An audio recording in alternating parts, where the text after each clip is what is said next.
Hi there! Nakavisit ko og health facility og akong na-observe og akong nakita ang ilahang mga health program. Kay nakita na ko ilahang mga display dito sa mga tarpaulin nga that talk and discuss about health.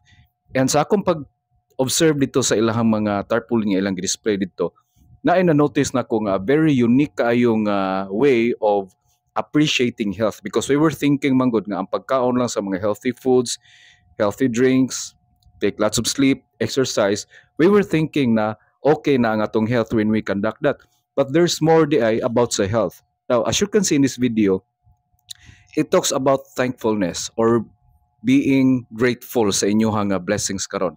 Now, unsa ka dako or unsa ka gamay nga inyong blessings nga inyong na-enjoy karon, you should be thankful all the time. Do you know og unsay mahitabo sa inyong body kung ikaw always ka nga mapasalamaton?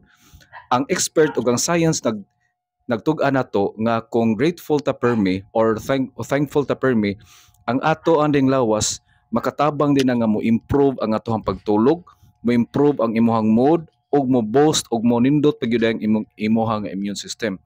And additionally, ang expert nag-ingon nga kung ikaw mapasalamaton ka, mo decrease din na ang imuhang depression ug anxiety ug uban pa nga mga negative nga mga emotions nga imuhang na experience karon.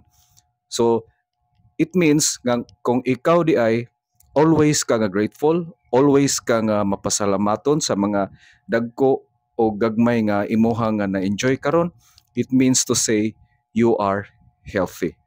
Thank you very much for watching and I hope you're doing well.